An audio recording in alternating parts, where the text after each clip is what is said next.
This is where that CMPD officer shot and killed Keith Scott, and you can still see the markings on the ground from that shooting that sparked riots overnight after many people found out about what happened live on social media.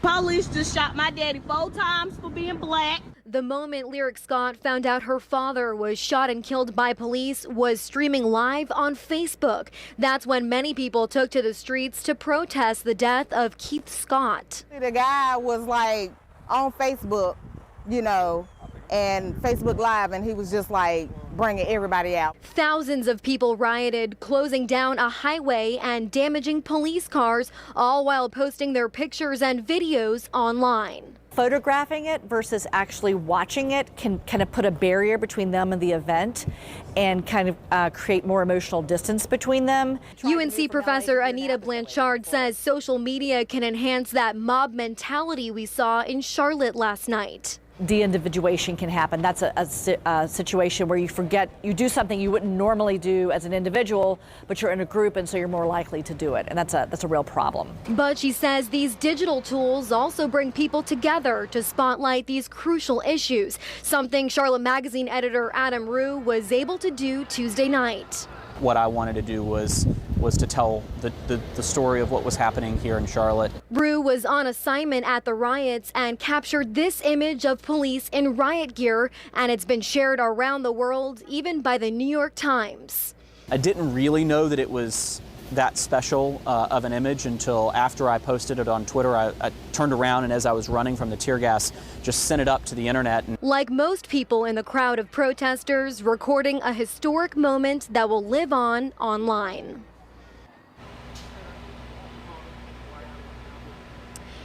And Blanchard says social media can also be a good tool for people to express their feelings during an emotional, difficult time as this. Of course, to see updates on this situation, you can search for the hashtag Keith Scott on Twitter and Facebook. We're live in Charlotte. Lisa Pappas, Time Warner Cable News. That's right, Tara. There's actually a small group in this neighborhood canvassing the area, handing out flyers like this to bring attention to what happened here last night. There's also a small memorial growing here to mark the spot where Keith Scott was killed by police. If you take a look at some of our video, you can get a closer look of this memorial. You can see people leaving flowers, writing notes, and lighting candles to honor Scott's life. This and the canvassing they're doing here tonight are just a couple things to bring awareness to what happened and to figure out how to move forward. I think sometimes people are so wrapped up in their opinion sometimes. We're not really getting to the crux of like what really needs to happen or the people who are directly affected, what they need. So it's going to be the first step to many steps, but we're just trying to hear the voice of the people tonight. And back out here at the scene where Keith Scott was shot and killed by police last night has remained peaceful so far tonight. Only just a small gathering here at the memorial where he died. Of course, we'll keep you updated if this changes at all throughout the night. We're live in Charlotte. Lisa Pappas, Time Warner Cable News. Well, Rob, I'm outside the United Way in Uptown Charlotte, just one of the many businesses damaged by these riots. I actually just found this heavy rock laying randomly next to this window that has been boarded up. We just watched workers board up this window, and you can still see it laying smashed here on the ground. This shattered glass is just one example of lots of broken glass we're seeing throughout the city of Charlotte after these violent protests. If you take a look at some of our video, you can see a closer look at some of the damage we're seeing here in Uptown Charlotte. I took a walk for about a block on South Brevard Street and counted at least 4 businesses in a row with their windows just completely shattered, with people picking up the pieces, cleaning up that glass. I spoke with one man who works inside one of those offices, and he says it was just difficult to see all this morning. Not only the physical damage, but that can be repaired. It can be repaired pretty easily. To me, it's more about what's causing this, what's driving this, and I don't think I'm alone in this, that it was more than one incident, right? There's what's going on around the country, with police shootings and so forth, but there's a lot more to it. And I think as a community, for us to get beyond this, we have to figure that out, and we have to figure it out together. And there really is that sense of community here in Uptown Charlotte as we're watching businesses and people coming together to clean up after these violent protests. I've also seen some city trucks cleaning up the streets here because, of course, we know police used tear gas last night during those riots, so there's still a lot of cleanup to be done here. We're live in Charlotte. Lisa Pappas, Time Warner Cable News.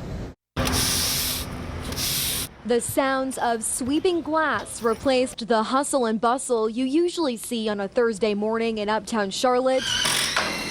Boarding up broken windows and doors, shattered glass scattered across town. So I was hoping that we had been spared damage, but that wasn't the case. From police cars to businesses, the damage forced many to close shop for the day.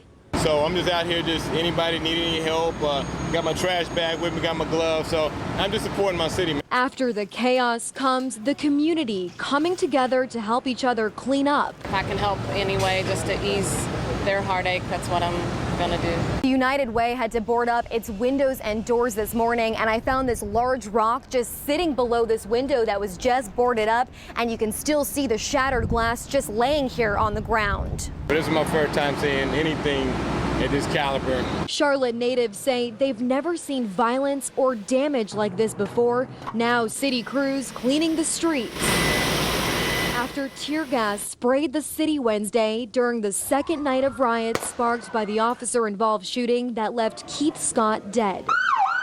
But it's not the physical damage that upsets people like David Phillips, it's the reason behind it. There's a lot more to it, and I think as a community, for us to get beyond this, we have to figure that out, and we have to figure it out together. In Charlotte, Lisa Pappas, Time Warner Cable News.